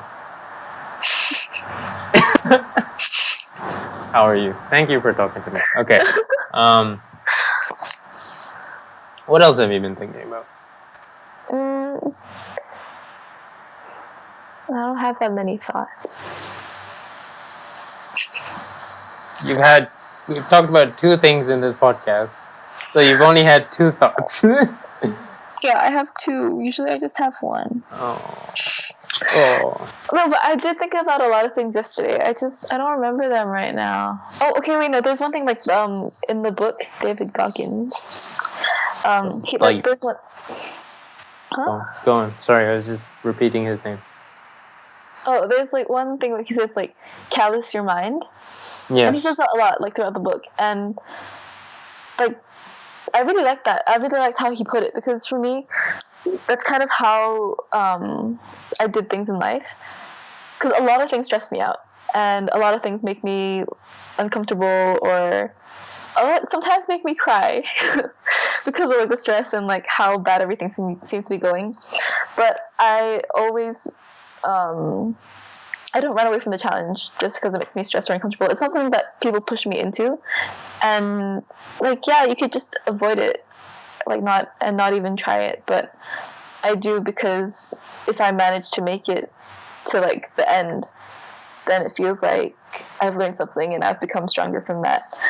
So yeah, so things that people don't want to do, or like the harder tasks, I always make sure that I sign up for them, because then it's like, once I've completed it, I can do more than the other people who didn't sign up to that can do. It's not even what other people don't sign up to do. It's what you've never done in the past that I think really exposes you to something uncomfortable. Mm-hmm. Yeah. So that's what callous your mind meant to you, when you put yourself in uncomfortable situations and you got stronger for it. Yeah. Did it mean something different to you? No, that's what I got. To be honest, I read I read books very quickly, and then I forget them very quickly as well because I read them very quickly. But for you read it like what, 2 days ago? Yeah, and I read it in 1 day, so I beat you. So that's what, like, out of 7 years. Well, how long have we known each other? I don't know, but that was the first book I finished since GCSE. The last book that I read properly from like start to finish is The Curious Incident of the Dog in the Nighttime. Wait, I didn't even read that. I listened to the audiobook, so I don't even remember when I've actually finished the book. It doesn't matter. And what matters is, it's not the book, it's the knowledge you get from the book. And I think in audiobook you tend to absorb more simply because it takes longer. Yeah, but since then I haven't like. I thought you read the Little Princess. I read that a long time ago when I was like before I was 16. So you were 15. I don't know how old I was. I don't remember. But there's this like one financial book called Rich Dad Poor Dad. I don't know if you've heard of it. I think it was pretty famous. Yeah, like even for that, I couldn't read it properly. I'd open it at random pages and just read it from there, and then just close it and put it away for a while, and then just pick it up again and read it just from random until I've actually read everything. And then like whenever I open like a random page, like I already know what he's talking about.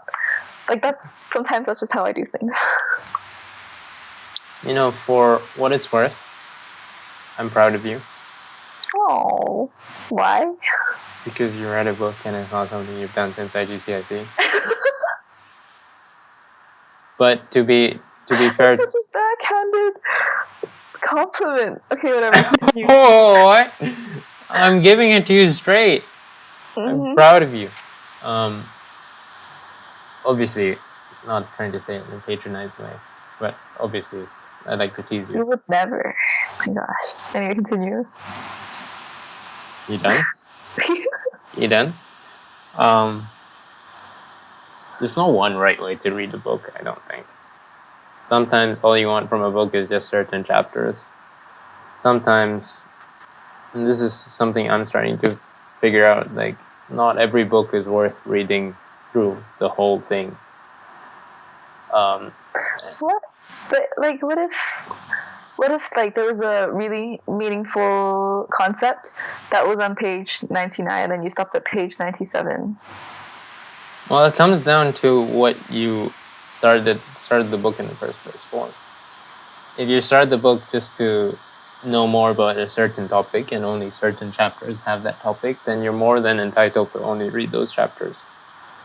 I guess so. And that's more of an analytic reading. But if you... Okay, say there was this book and it didn't have... It was just like it had a black cover. You didn't know what it was about. And you started reading it and you just didn't like the way they wrote, or you didn't like how they viewed something, or I don't know, you just like disagreed with it, or it just didn't make you think that it was a book worth reading. You would just like not finish it. Like what if they needed that like that 30-minute icebreaker thing and finally get into it, and then you stopped without finishing the whole thing? You didn't even give them a chance.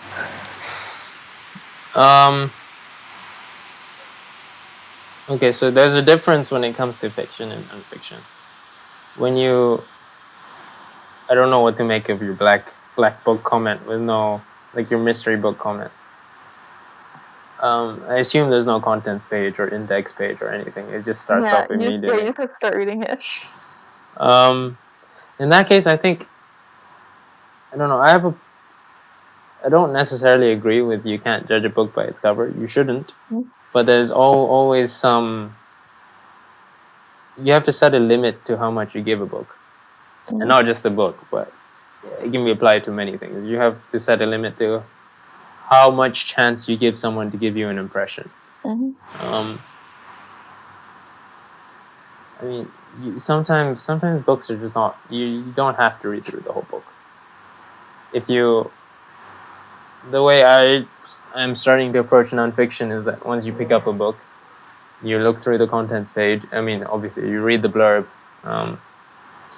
You see whether it's something you want to read. Then you go through the contents page and see how the author goes through it and see if it interest you. And then you look at the index to look at all the topics he talks about. And then you start reading the book. And generally, I say give a book 50 to 100 pages at the beginning. And if you're not hooked, well, you don't even have to be hooked. If you're not interested, then you don't have to finish it. Or even if you don't finish it, you can shelve it and come back to it another time. That's true. That makes sense. But if you think about it in terms of people, yeah, that's exactly what it would be like too.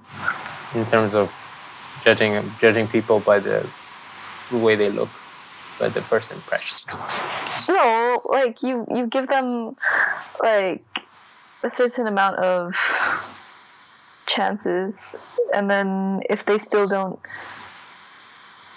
interest you, or like you just don't have that connection with them, connection with them, then yeah, I think it's safe to say that you can just move on. But I like that analogy to people, because it's more than that, because sometimes you just don't meet them at the right time. Sometimes you're in the wrong environment, and then when you actually are in a different headspace, maybe you're less stressed, and like maybe you met them during exams, and you meet them for the first time outside of exams, and you finally have the time to sit down and chat with them, and that's when you really get to know a person or a book. Because I think it's one of the best ways to really open up your mind, because the books are not. You can think of books as people. You want to meet different people, then read different books. You want to read different stories, then read different books. They're all in there. 99% of the world is incredibly interesting, but you probably won't meet them because they're all written down. So that is my take on it.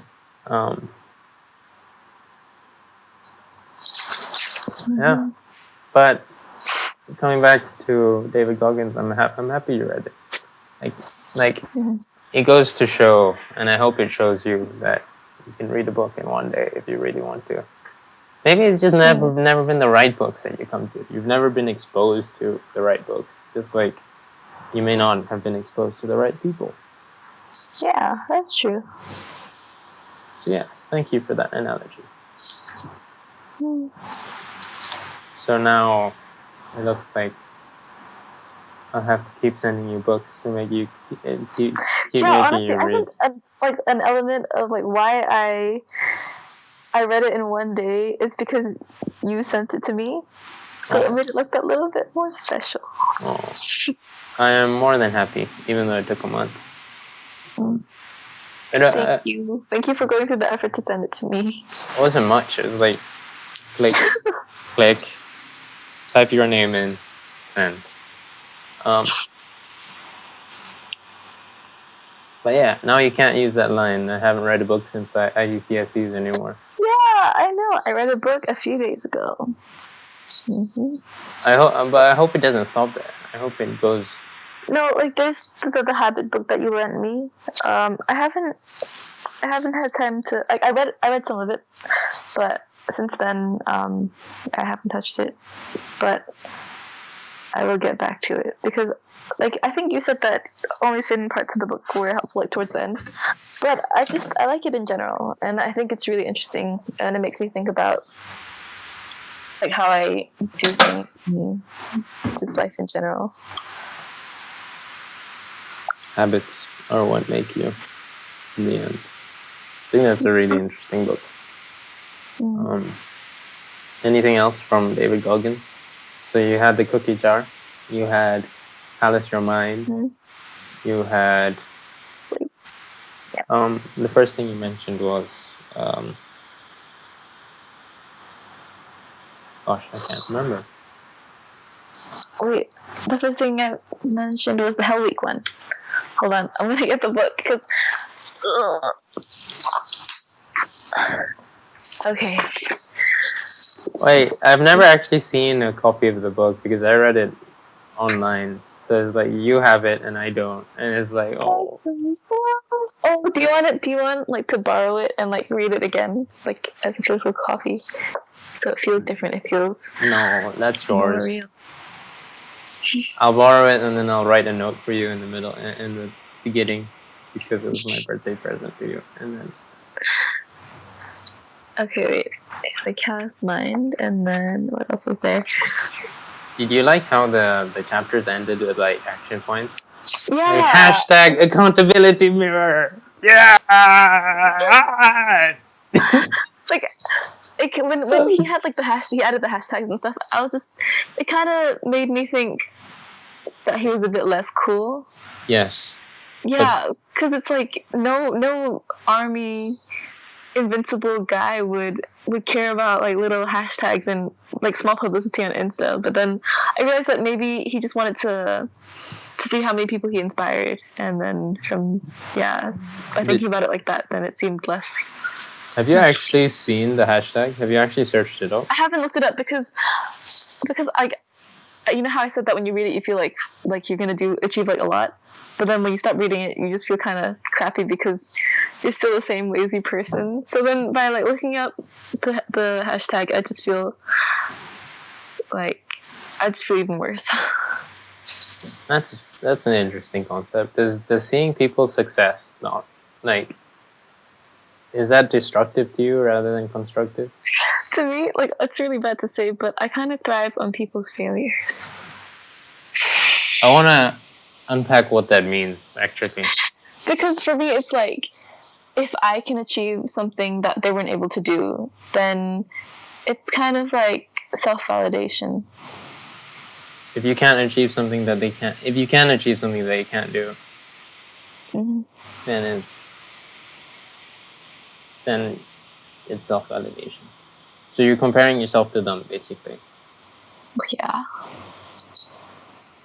I think therein lies the problem. You always found the problem. And now you're not going to mention it because it hits too close to home. All right, go on. No, I mean, you can go on. I don't mind. I don't think of it as a problem. Really? Well, because I guess you identify it as a problem because I'm not comparing myself to myself, basically, and comparing myself to other people will get me nowhere in the future, or even now in certain situations. Is that why you think it's a problem? I think when you start comparing yourself to other people, there's no place to go but down, because there will always be people better than you. Well, yeah, but I'm not solely thriving on comparing myself to others and achieving what others can't. It's also intrinsic. It's also what I couldn't have achieved in the past. It's a mixture of both. It just depends on what the situation calls for. Yeah. I think that's right to say. It's always a mixture of both. I don't know if I've ever felt obviously you feel glad that you can do things that someone else can't do. I don't know if that's negative.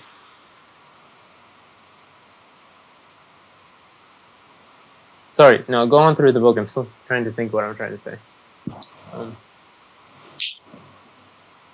The thing that's negative is that you feel the thing that success is detrimental. No, the thing that's negative would be if you feel happy for someone else's failure.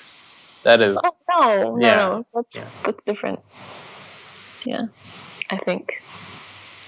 Yeah, it is different because that's not necessarily what I feel. I just feel like I'm not oh my gosh, yay, you failed. It's just yay, I've achieved something that other people felt was challenging. Now that we've unpacked a bit, I don't actually think it's that bad. So ignore my initial reaction.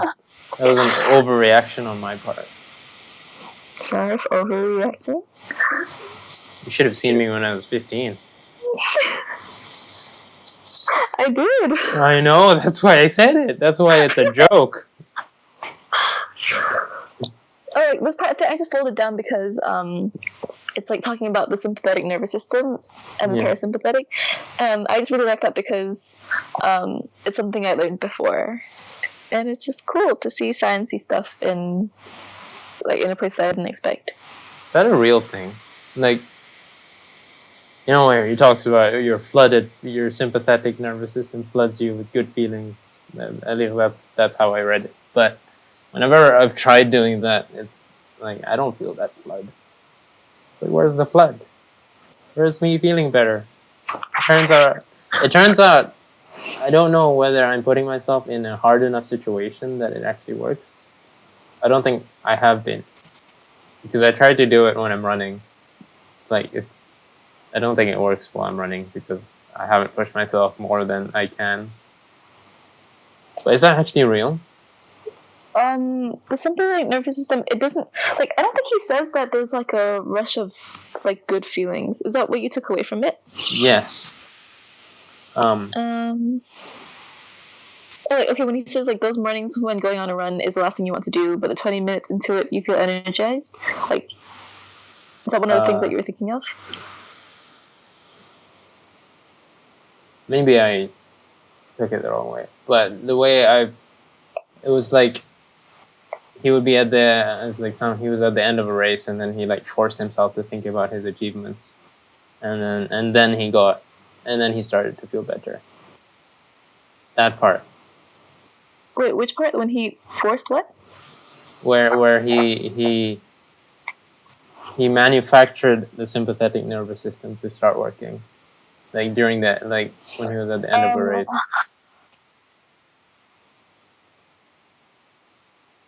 No, I guess, okay, because the sympathetic nervous system is like the fight or flight response, so it's something that will give you an adrenaline rush. So I guess if he's like dying after like a really long run and he just wants it to be over, but if he feels like his winning position is threatened, then that's wait.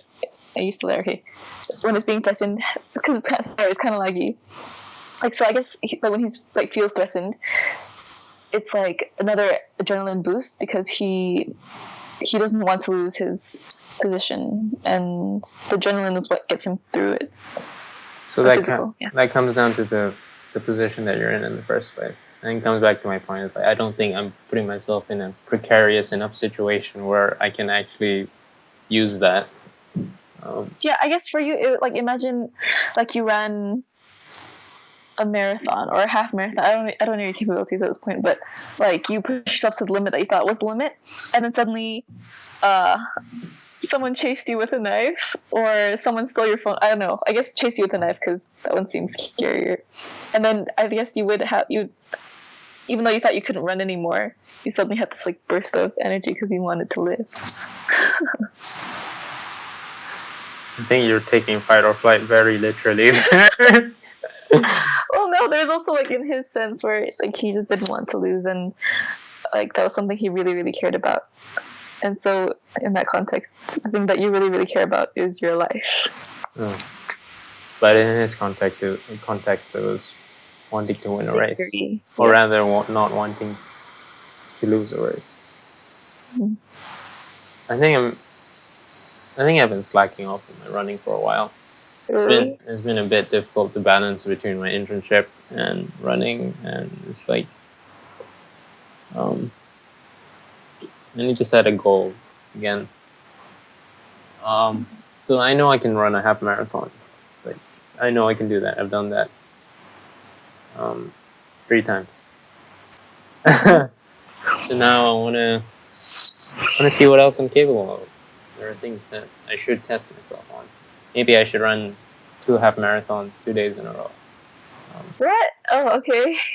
Oh, that sounds kind of nutty. Yeah. Wait, but okay, going back to like what I said, I guess we can use this as an example where okay, like say you weren't a very good runner, and you just wanted to get better at running. So your blind goal is like a half marathon, and maybe you even sign up to that like in advance. And like in general, like your aim is just to get better at running. So you're so like you kind of fool yourself into thinking, yeah, I gotta get good at running so that I can actually survive this half marathon. And so you keep training, and if you like say something comes up and suddenly you can't make it to that half marathon, but the takeaway from that is that instead of like only being able to run 1 kilometer, now you can do 15. But there has to be that goal in the first place. Yeah. So yeah, something similar happened where I did sign up for a marathon before I came to Malaysia. I was expecting to do one in June, but then what was it called? it was the score marathon in Putrajaya. Oh. So I was planning to do that, but then it got cancelled because of the COVID situation. And so I haven't really had a goal. So I think I will have to set up an artificial goal. Well, I mean, your goal could be to run away from people with the knives. No, I mean, if there's one, like maybe the situation improves next year, so maybe February, you find one, like you find applications that are open for February or something like that, and you go, okay, I'm going to train for this, and it might be like a really big one, like a full marathon. You've done a full marathon before, have you? No, not yet. Oh, well, yeah, that could be that, and so you're going to go like, oh, I have to train because I have to be good by February. And then, yeah. I'm going to get you to do a race with me at one point. I want to do a marathon at one point in my life. But it's also okay if I don't, because it's kind of scary and I'm not very good at running. I'm not very good at running. So you're built for it. You can't use that argument. I'm not built for anything. Why not? Anyone could do it if they really wanted to. It's just that I want to.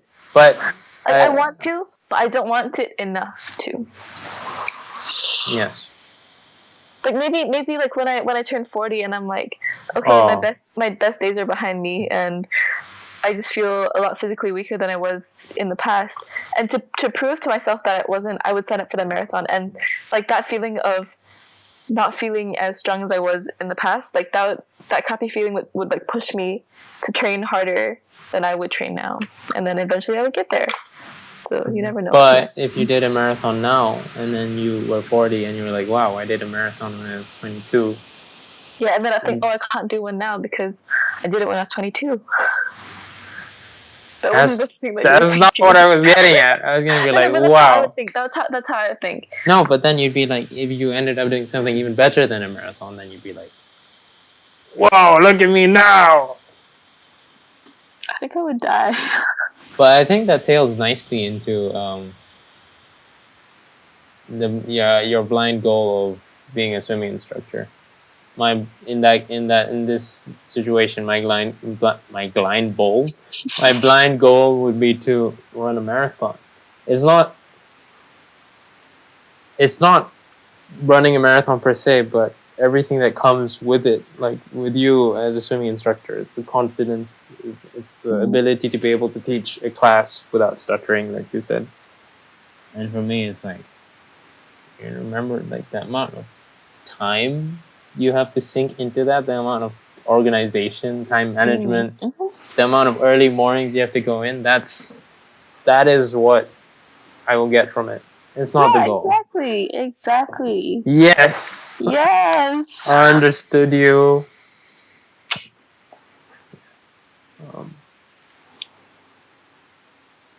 Good. Good.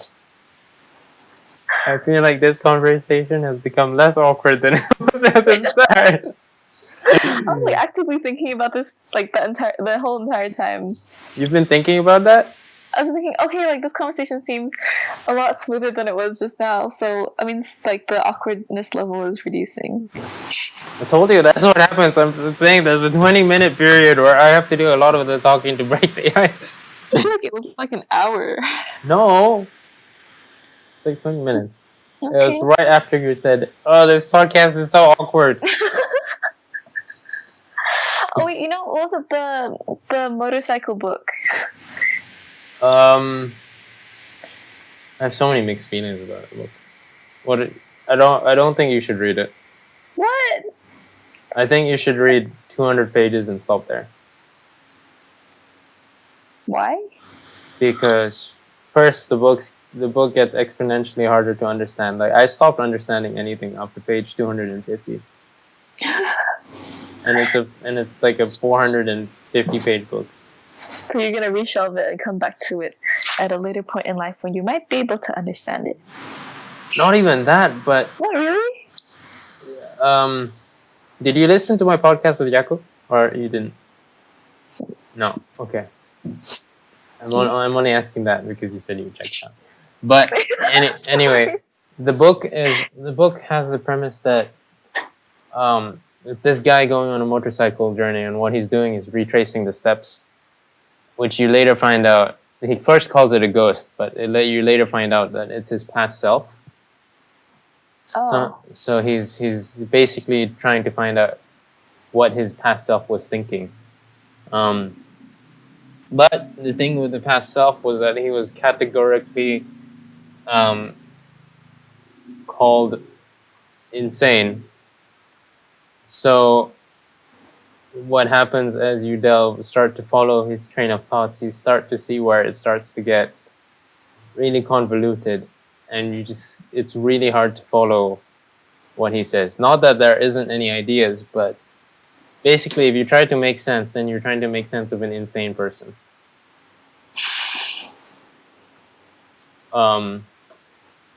And whilst you could spend the amount of time that it would take to do that, I don't think at this moment in time that it's something that I would really want to invest that much time into.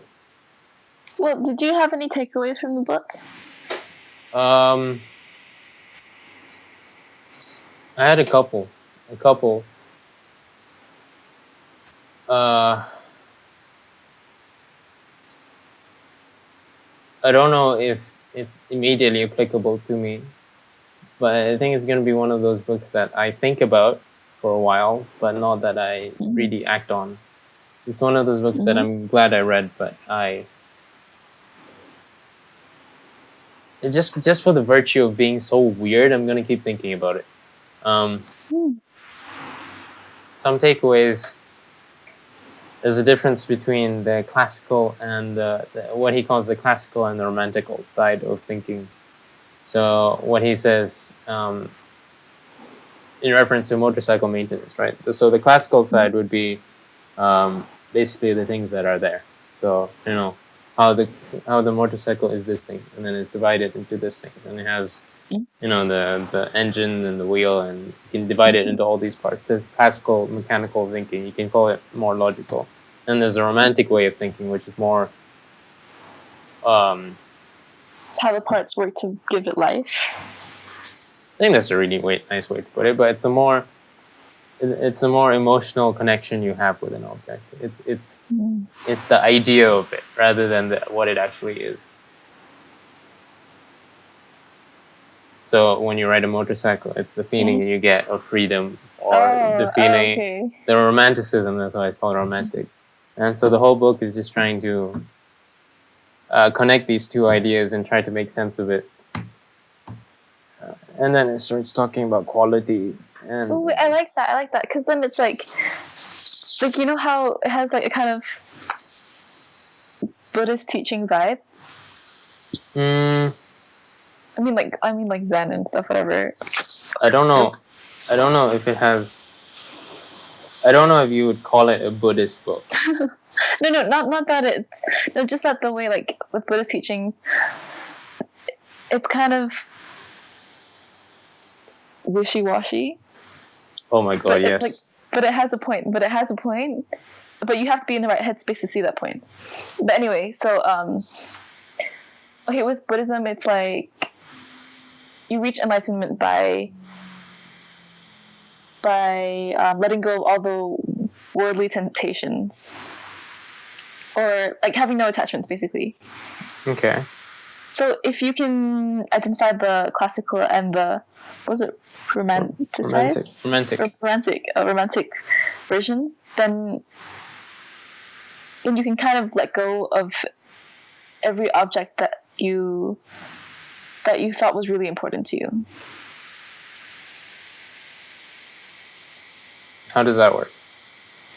I guess it's like... So you don't see it as an object anymore, and you... You see it. No, as in like you don't see it as just the idea. You see it as an object, and because it's just an object, you can release all your emotional connection to it and just let it go. I don't think I agree with that, because it's the way that I always think about things is that it's, if anything, it's never the object. It's always the ideas that come with the object. Yeah. Okay. Wait. But for you, let me just expand on that a bit. But to make my point, it's never the object. It's always the ideas that come with that object. It's almost as if we wouldn't recognize that object as that object if it didn't have the ideas that came with it. So, for example, something like, and this is most applicable to me in terms of marketing, because I have a background in marketing. If you give someone an Apple phone, what they're getting is not just a phone. What they're actually buying is the brand of being someone that owns an Apple product. So it's the idea of being someone that owns an Apple phone. They're putting themselves in a category of creative professionals in a way. So it's not just a phone, and I don't think anything is ever just anything. Yeah. But sometimes that's a bad way to see things, because like, say I had no money to buy an Apple phone, but because I wanted to be a part of that that category of like someone who owns a Apple phone, like I wanted to be seen as something like that, or kind of, I don't know if it would make me feel like, I don't think it would actually make me feel like it, but because you're so involved with the idea that you get something that's so unnecessary. Like maybe you had a perfectly working phone, but you wanted the idea of something that was actually really useless. So, and that's why I'm saying that if you can identify the romantic and dismiss it in ways, it can make your life better.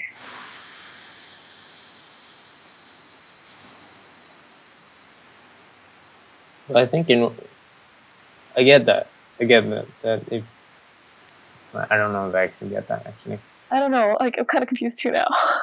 So it's trying to get rid of attachment to things in terms of the ideas that they represent, and it's the ideas that people are attached to. So if people can only see the objects as objects, then there would be no reason to be attached to it. Yeah, and it applies to anything, to money, to even might sound a bit cold, but to like your relatives that might have just passed away. It does sound a bit cold. Yeah, sorry. But money is another perfect example, because money is just a piece of paper, but it's not. That's not what money is. Money is what that piece of paper represents. So I don't know if I can truly agree. I don't know if I agree with that. I think there's a balance that can be said. Like, you can understand things on a classical sense, and a romantic sense as well, and kind of, you don't necessarily have to be one or the other. You can always, like, I think people are on a spectrum, and they can switch between them if they so need to, which kind of ties back into something that we've talked about, which is being beauty and knowledge, and whether knowing more about something makes something lose its beauty, which can be simply just categorized as thinking about something more classically. Does that lose its romanticism? And I don't think it does, because I think it's just there are modes of thinking that you can get into. If you put it like that, then I understand it a lot better than I did initially. Because for me, like, you know how you said that some people might see something. Some people might see something and learn about the way it works, and then it stops being special. Like, I couldn't understand that, because for me, like, I agreed with what you said, where if you see something and learn how it works, it just makes it more special. So that's how I thought about it, and I thought about that, like, so, like, on this side of the spectrum, that I couldn't understand why learning about something would make it lose its beauty. But if you put it like that, where it's like, you like, by learning more about